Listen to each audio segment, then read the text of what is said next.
बहुत ध्यान देने की है, बहुत ध्यान पूर्वक सुनिएगा। हमारे जीवन में कलयुग प्रवेश करने के 5 ही तरीके हैं। कलयुग का प्रभाव, कलयुग का दुष्प्रभाव हमारे ऊपर 5 कारणों से ही होता है। बहुत ध्यान पूर्वक सुनिए। छठवां कोई कारण नहीं है, 7वां कोई कारण नहीं है, केवल 5 कारण। अगर 5 कारणों को ध्यान पूर्वक सुन लिया जाए, ध्यान पूर्वक उन पर थोड़ा सा रिस्ट्रिक्शन लगा दिए जाएं, तो कलयुग का प्रभाव नहीं होगा हमारे ऊपर। देखो, एक बात तो स्पष्ट है कि प्रभाव से आप पूर्ण रूपेण नहीं बच सकते, पर थोड़ा तो प्रयास करें बचने का। अब बहुत बारिश पड़ती है तो आप छतरी लेकर के जाते हो कि भाई पानी से हम बचे रहें, लेकिन पूरे नहीं बचते, फिर भी कहीं ना कहीं से तो गीले हो ही जाते हो ना। ऐसे ही हम कलयुग में जन्मे हैं, तो कलयुग के दुष्प्रभाव से हम पूर्ण रूप में नहीं बच सकते, पर थोड़ा प्रयास तो करें बचने का। तो 5 बातें। द्यूतम पानम स्त्रियः सूना यत्रा धर्मश्च चतुर्विदः पुनश्च याचमानाय जात रूप मदात प्रभो। इन 5 चीजों पर आप जितना हो सके, आज की कथा सुनने के बाद, अब तक यदि इन 5 में आपका भ्रमण रहा है तो कोई बात नहीं, पर आज से न एक प्रयास करो कि इन 5 से बचो। सबसे पहला द्यूतम, जुआ। बुरा नहीं मानिएगा यहां जितने भी लोग बैठे हैं, पर हमको जब ये बात पता चलती है ना कि भैया हमारे ब्रजवासी भाई बंधु भी पे और महाराज फिर सट्टा खेलें, आपस में एक दूसरे से मिलेंगे और फिर वहां पे बैठ करके और फिर खेलें। खेल में कोई बुराई नहीं है, लेकिन पैसा मत लगाओ भैया।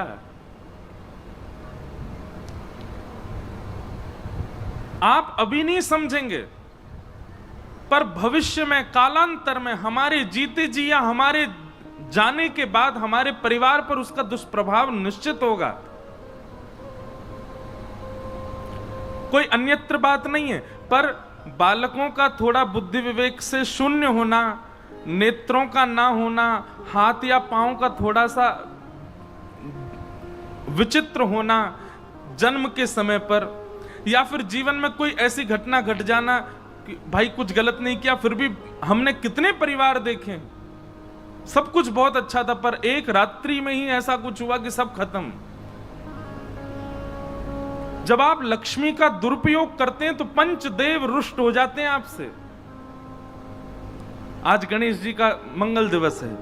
आप सब लोगों को श्री गणपति भगवान के मंगल उत्सव की बधाई हो।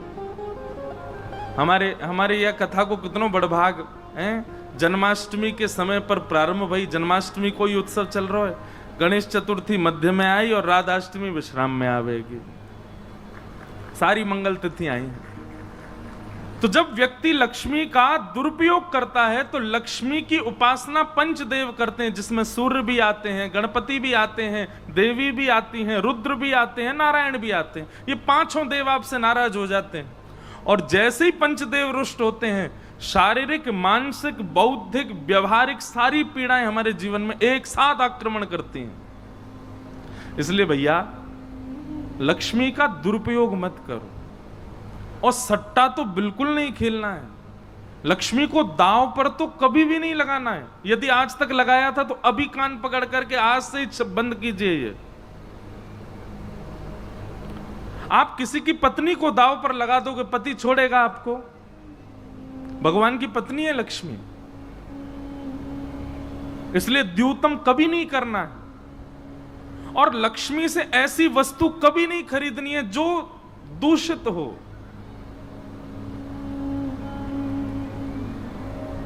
बहुत संभल करके जीवन जिए। मैं अपनी कथाओं में कहा करता हूं कि मानव जन्म क्या है? मौका, अवसर है। हमको ठाकुर जी ने एक मौका दिया है मानव बना करके कि भाई चल अपने सबरे प्रपंचनते तू बच जा, ये 84 लाख के चक्करंते निकल ले। इसलिए भैया या मौका को गवाओ मत। सबसे पहले लक्ष्मी का व्यय बहुत सोच समझ करके कीजिए। दूसरी बात, पानम। हमारा देह देवालय है। जैसे कृष्ण जन्मभूमि मंदिर है, राम जन्मभूमि मंदिर है, राधा रमण मंदिर है, बांके बिहारी मंदिर है, ये हम सब भी चलते फिरते मंदिर हैं। हम सबके चित्त में ठाकुर जी विराज रहे हैं।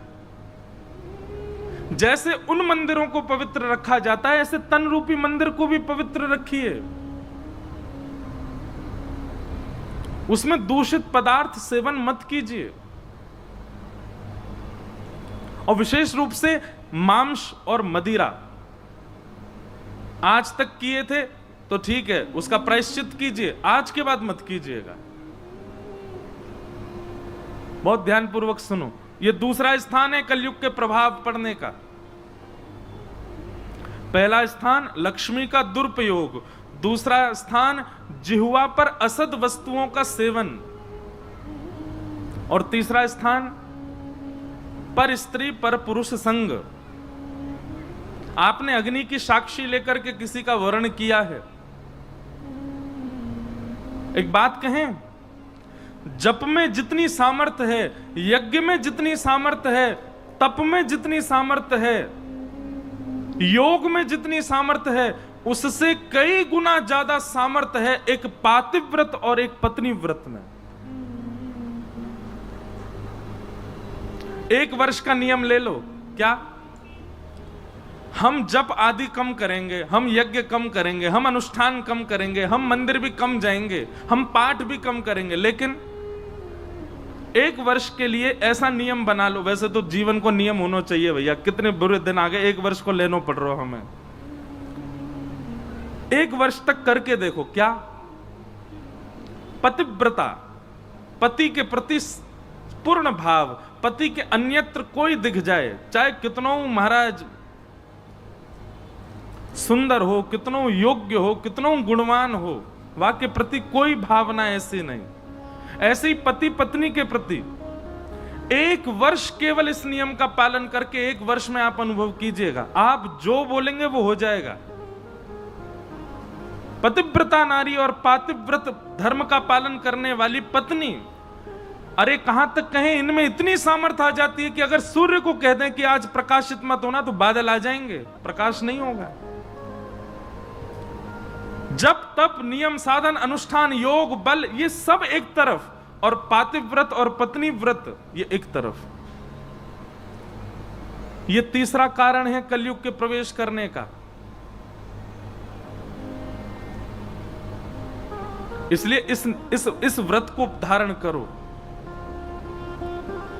क्षमा कीजिएगा, यदि पातिव्रत और पत्नी व्रत में आप श्रेष्ठ नहीं है तो आपकी एकादशी भी विफल है, आपके सोमवार भी विफल हैं, आपके सारे व्रत एक प्रकार से विफल हो जाएंगे यदि इस व्रत में आप निपुण नहीं हो तो तीसरा क्या है, पर स्त्री पर पुरुष संग नहीं करना है। और चौथा हिंसा। हिंसा का मतलब क्या होता है, विवाद। हम लोगों की स्थिति पता है कैसी है, अभी यहां कथा चल रही है, आप सब लोग ध्यान पूर्वक सुन रहे हो, लेकिन अभी भगवान ना करे पीछे के दो लोग आपस में थोड़े झगड़ने लग जाएं, आप 2 मिनट में वहीं पर इकट्ठे हो जाओगे। चौक बाजार में, द्वारिकाधीश मंदिर, विश्राम घाट पर तो छोटी छोटी गली हमारी वृंदावन जैसी, वहां महाराज अगर बगल के घर में लड़ाई हो रही हो तो सब खिड़की से बाहर आ जाए, का रो, देखो देखो देखो, और नीचे कोई कीर्तन करते हुए जा रहा होगा तो नहीं देखेंगे। हमारा स्वभाव बन गया है कि हमको विवाद में रुचि आती है।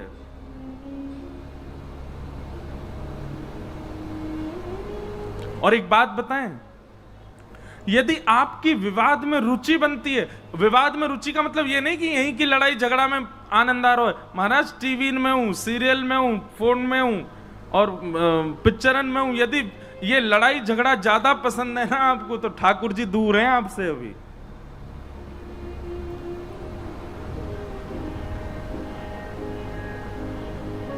हिंसा से न बचो।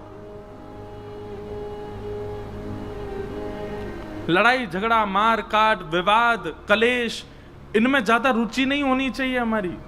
अगर इनमें किंचित भी रुचि है, जरा सी कोई बात हो जाती है, गाड़ी चला रहे हैं, पीछे से रिक्शा वाले ने छुपा दिया, ओ महाराज निकल के गए, दे दिए, वहां में 2-4 धर दिए और तेरे को यूं करूंगा यूं, समझ जाइयो ठाकुर जी आते कोसों दूर हैं, ठाकुर जी मिलेंगे ही ना आए। क्यों? विवादी व्यक्ति है। ठाकुर जी को तो सरल स्वभाव वालों प्रिय है। अरे कहां तक कहें, अगर बहू ने सब्जी में ने कछू ज्यादा तेज कर दियो, नमक तेज कर दियो या मिर्च कम कर दियो, महाराज बरस पड़ी वापे। समझ जाइयो सासू मां कितनी माला जप रही हो, ठाकुर जी दूर हैं। भगवान कहेंगे तुम मानव को नहीं सह पा रहे, मुझे कहां से सहोगे। इधर देखो, यहां देखो, आपस में बतियान लग जाएं भैया, कहा बताएं। हैं मेरी सास की बोल रहे हैं बिल्कुल। भैया माता बहनन की बात तो विचित्र ही है। हमारी बात सुनो ध्यान से। इस सास ननद ना लड़ा रहे हैं, हम कथा सुना रहे हैं। एक बात लिख लीजिए, ठाकुर जी कह रहे हैं तुम मानव को नहीं सह पाते, मुझे कहां से सहोगे। और भगवान सहाने की सीमाएं पार कर देते हैं। मानव तो फिर भी थोड़ा आप पे रहम करेगा, पर ठाकुर जी तो उस स्थिति में पहुंच जाएंगे कि सह ही नहीं पाओगे। आज देखो बिल्कुल बादल रह गए कारे कारे, अभी तो ऐसा लग रहा 7-8 बज गए का। अगर मूसलाधार बारिश हो जाए, उठ के मत जाइयो, और जाओगे कहां, भीग जाओगे। यहीं बैठे रहेंगे, ठीक है। बढ़िया प्रेम से कथा सुनेंगे। मंदम मंदम जलधरा, ठाकुर जी के प्रादुर्भाव में लिखा है ये नियम। अभी इस बार पोस्ट आ रहा था सब जगह, बोले कृष्ण जन्माष्टमी पर बारिश होती ही होती है ठाकुर जी से पहले। तो निश्चित है आज हमारे पंडाल को भी ठाकुर जी ये प्रमाणित करने की मैं आऊंगा ही आऊंगा। हमारे पहले से ही मौसम बना दियो ठाकुर जी। शाम घटा आ गई है, शाम घटा के रूप में ठाकुर जी पहले ही मंडरा रहे हैं ऊपर। बोलो हो पीरे पीरे पहन के बैठे हैं सबरे, यहीं आनो आज में। तो विवाद से बचिए। वैष्णव का स्वरूप है, वो विवाद नहीं करेगा, वो विवाद से दूर रहेगा। अगर कोई उससे भी लड़ना चाहता है ना, तो भी वैष्णव का ये स्वरूप स्वभाव होता है कि वो स्वीकार कर लेगा, हाँ भैया ठीक है मेरी गलती है, मैंने कर लिया होगा, अब क्षमा करो, बस करो।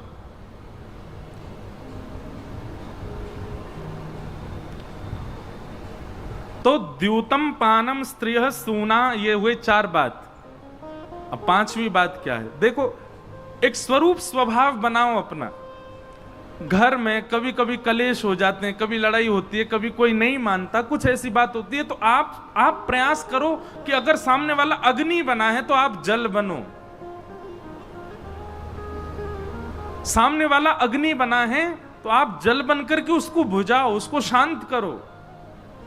भले ही आपकी गलती नहीं है, फिर भी क्षमा मांगो। कैसे, ये हमारा स्वभाव होना चाहिए। कैसे भी विवाद शांत हो, चाहे हमको झुकना पड़ जाए, चाहे हमको स्वीकार करना पड़ जाए अपने अपराध, हाँ भाई मैंने किया ऐसा, अब लेकिन शांत हो जाओ। ऐसा स्वभाव ये वैष्णव का होता है। लेकिन सामने वाला गुस्सा करे और तुमको तू है जा तो दारी के मैं बताऊंगा, मैं हूं तो ते ना बोलूंगा, तू ऐसे कह रहा हो मैं हूं ऐसा करूंगा, नहीं बोल रहे 4 दिन आए गए देखे ही नहीं रहे, ऐसा नहीं। ये वैष्णव का स्वरूप नहीं है, ये भजनानंदी का स्वरूप नहीं है, ये भगवत भक्त का स्वरूप नहीं है। हाँ कभी जब भी प्रेम भाव में नोक झोंक है जाए, थोड़ा ना एक आनंद हो, वो अलग बात है। पर किसी से ऐसे आप रूठ करके बैठे या उदास हो गए या लड़ लिए कि महाराज अब वर्षों है गए देखे ही नहीं रहे वहां की तरफ, ये स्वभाव वैष्णव का नहीं है। द्यूतम पानम स्त्रियः सूना यत्रा धर्मस् चतुर्विध। और फिर 5वां स्थान पुनः मांगने पर कलयुग को क्या दिया, बिना मेहनत के कमाया गया धन। हम लोगों की प्रवृत्ति जैसे जैसे कलयुग आगे बढ़ता जा रहा, हमारी प्रवृत्ति होती जा रही है बैठ के कमाने की, कुछ करना ना पड़े और यहीं बैठे बैठे मिल जाए। और आजकल ये बहुत मात्रा में बढ़ने लगा है। व्यक्ति सोचता है मैं कुछ ना करूं, मुझे यहीं पे मिल जाए। अब आप लोगों ने भी सुने होंगे, मैं भी सुनता हूं, जैसे कभी कोई ब्याह के लिए आते हैं तो उनका आपस में चर्चा होती है लड़का लड़की के लिए, तो कहेंगे लड़का क्या करता है? बोले अरे कुछ नहीं, घर बैठे बैठे कमाता है। बोले क्या कमाता है? बोले इतनी प्रॉपर्टी, इतनी दुकान है, वहीं से 6-7 लाख रुपया महीना आता है, घर बैठे बैठे पैसा आता है। भागवत जी मना कर रही है, मैं नहीं कर रहा हूं भैया, मेरे काज तुम 20 लाख कमाओ बैठे बैठे। लेकिन भागवत जी मना कर रही है कि नहीं, परिश्रम करके कमाओ, श्रम करो, श्रम करके एक एक रुपया कमाओ, तभी वह धन आपको और आपकी आगामी पीढ़ी के बुद्धि के विवेक को बरकरार रखेगा, नहीं तो वो नष्ट कर देगा। अरे लक्ष्मी मंथन से प्रकट होती हैं। समुद्र मंथन में 14 रत्न आए थे, उनमें से एक रत्न है लक्ष्मी। इतनी मेहनत की देवताओं ने, तब जाकर के लक्ष्मी प्रकट हुई। उतनी परिश्रम से हमको प्राप्त करनी चाहिए, बिना परिश्रम के लक्ष्मी की प्राप्ति नहीं। तो भैया ये 5 जगह हैं, इनसे बचो। पहला, लक्ष्मी का असद प्रयोग। दूसरा, जिहुआ पर असद वस्तु का सेवन नहीं। तीसरा, पर स्त्री पर पुरुष के प्रति कोई दृष्टि भाव नहीं। चौथा, हिंसा और कलेशों से बचना है। और 5वां, बिना मेहनत के धन नहीं कमाना है। इन 5 चीजों में आप निपुण हो गए तो ये समझ लीजिए कि कलयुग की वर्षा में आप छतरी लेकर के चल रहे हो। छींटा तो पड़ेंगे थोड़े बहुत, लेकिन गीले नहीं होंगे। ये 5 स्थान परीक्षित जी ने कलयुग को प्रदान किए। फिर आगे उनको शमीक ऋषि के यहां गए तो वहां उनको श्राप लगा। ये सब हमने बात कल सुनी। परीक्षित को 7 दिन में मरने का श्राप लगा। परीक्षित जी इस बात से व्यथित नहीं हुए। बंधुओं, जीवन में जैसी परिस्थिति आवे, अब कई लोग यहां कहेंगे कि आपको क्या पता परिस्थिति कितनी हद तक बिगड़ जाती है। हमको सब पता है। दुनिया भर में घूमते हैं, घर घर देखते हैं, सब जगह की स्थितियां पता हैं। बहुत भयावह स्थितियां आती है लोगों के जीवन में, पर भगवान कृष्ण जैसी स्थिति तो नहीं आई होगी कि जेल में ही जन्म हेरो है। कृष्ण जैसी स्थिति तो नहीं आई होगी कि 11 वर्ष 56 दिन जिनको मैया कह के गए, उन्हीं को छोड़ करके 11 वर्ष बाद दूसरी मैया के पास जाना पड़ा। और दूसरी मैया भी वास्तविक मैया। आकर के चैन से मथुरा में बैठे ही थे, तो सांदीपनी गुरुकुल से पढ़ करके लौट के आए तो शिशुपाल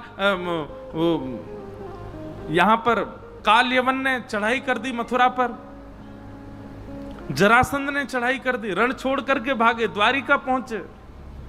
द्वारिका पहुंचने के बाद में विवाह आदि से संपन्न होकर के बैठे ही थे कि महाभारत के युद्ध का प्रस्ताव आ गया, तो फिर लौट करके आए। ठाकुर जी ने तो पूरे जीवन संघर्ष ही देखा अपने जीवन में। प्रभु श्री राम ने तो संघर्ष ही देखा। ये संसार, ये पृथ्वी, यहां का नियम है, संघर्ष सबको देखना पड़ता है। बिना संघर्ष के कोई नहीं आता। कभी कभी हमको ऐसा लगता है कि कोई व्यक्ति बिना संघर्ष के देखो बड़ी ऊंची स्थिति में पहुंच गया। अरे वो पूर्व जन्म में करके आया है, वो पूर्व जन्म के संघर्ष का फल खा रहा है। जैसे ध्रुव जी महाराज के प्रसंग में आता है, 5 महीना में ठाकुर जी मिल गए। तो संतों ने ऑब्जेक्शन किया, बोले हमको 1000 वर्ष हो गए, 100 वर्ष हो गए, 500 वर्ष हो गए, हमको ठाकुर जी नहीं मिल रहे। ध्रुव जी को 5 महीना में मिल गए। तब भगवान ने बताया, बोले ध्रुव ने कितने जन्म गवा दिए, तपस्या कर करके अपने शरीर का त्याग कर दिया। केवल 5 महीने का भजन रह गया था, वही पूर्ण करने वो ध्रुव बन के आया और 5 महीना में ठाकुर जी मिल गए। हमें हमारे जीवन में विशेष रूप की उपलब्धियां जो प्राप्त होती हैं वो संघर्ष से ही मिलती हैं। या तो इस जन्म में करना पड़ेगा या फिर पूर्व जन्म में करके आए होंगे। सबको करना पड़ता है, उससे कभी व्यथित मत होइए।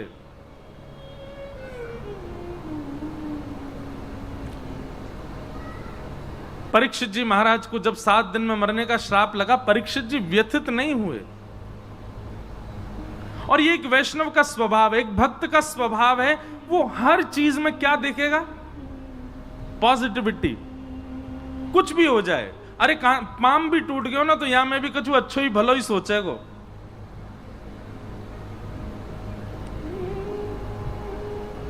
जब आपके साथ घटना घटती है तब आपको लगता है हे राम हे नाथ आपने ऐसा क्यों किया, पर कुछ महीने बाद कुछ वर्ष बाद लगता है अगर वो घटना ना घटी होती तो आज जो हमें मिला वो नहीं मिलता।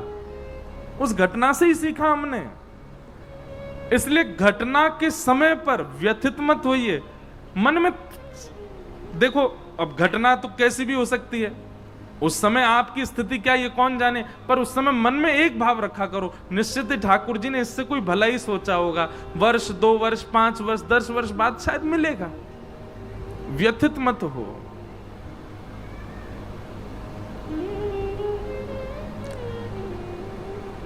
जब उन्होंने सुनी व्यथित नहीं हुए, उसमें सोचने लगे और सोचते सोचते अपनी पत्नी से बोले देवी मेरे को कितना सुंदर आशीर्वाद मिला है। बोले आशीर्वाद नहीं श्राप मिला है 7 दिन में मरने का। बोले ये श्राप नहीं है, ये तो आशीर्वाद है।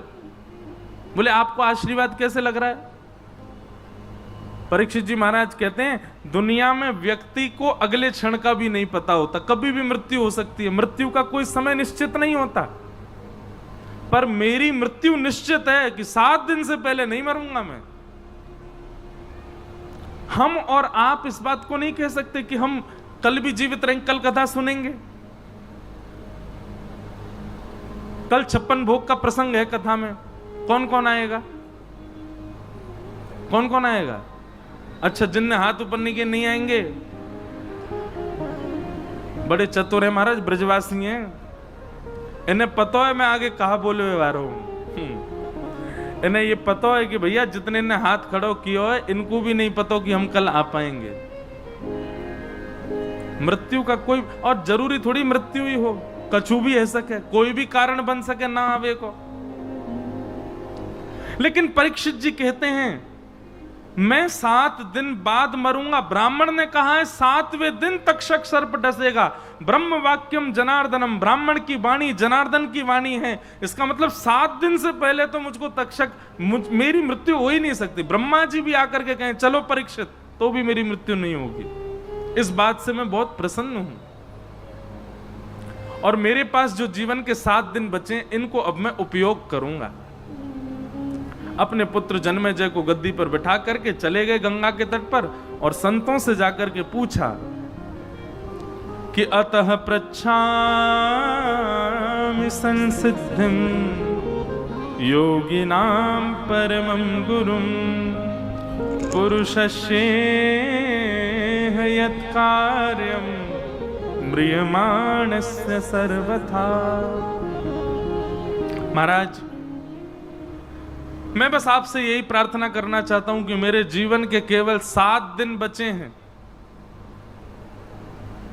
मैं इन 7 दिनों का सदुपयोग करके मुक्ति की प्राप्ति कैसे करूं, कृपा करके मुझे बताओ।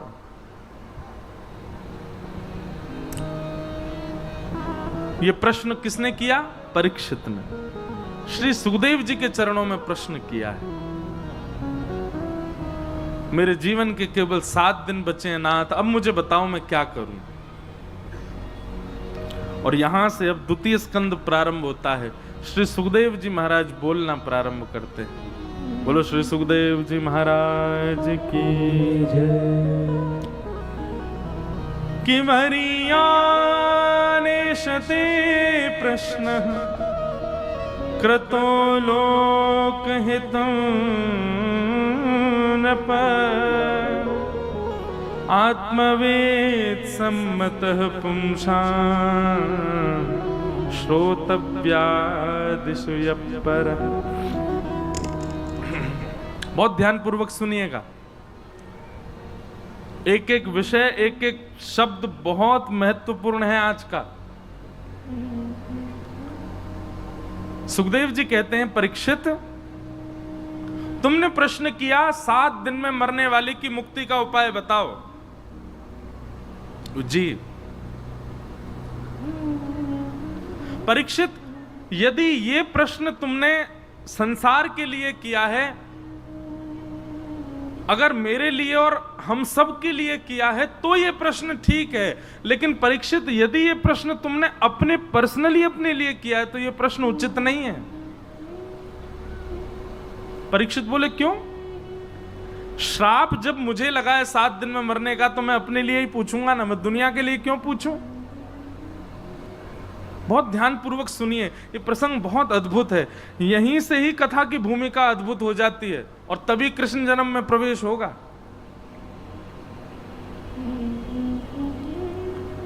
परीक्षित जी कहते हैं, जब मरने का श्राप मुझे लगा है तो मैं दुनिया के लिए क्यों पूछूं, अपने काजे पूछूंगा।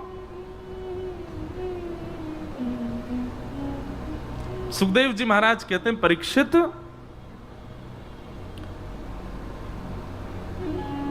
तुम कौन हो, तुम ये जानते नहीं हो अभी, और जानते हो तो शायद हो सकता है जानते हुए भी मेरे सामने शायद ऐसा दिखा रहे हो कि तुम अपने आप को नहीं जानते। परीक्षित बोले, आप कृपा करके सीधा समाधान बताइए, आप क्या कहना चाहते हैं। बोले, परीक्षित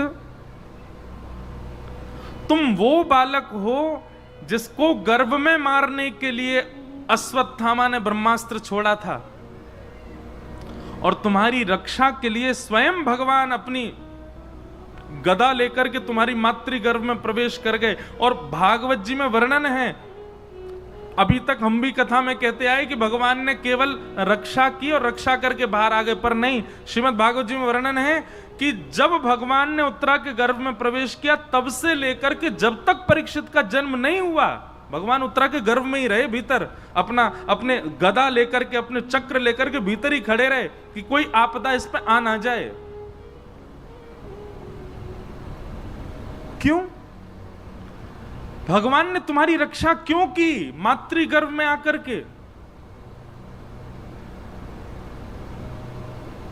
स्वयं श्रीमन नारायण तुम्हारी रक्षा कर रहे हैं, तो इसका मतलब क्या है?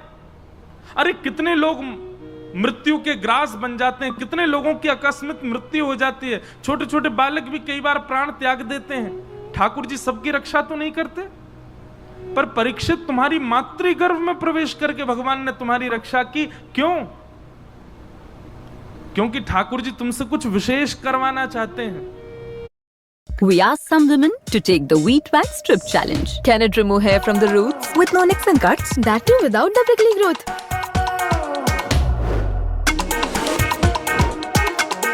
It has removed even the tiniest hair from the. और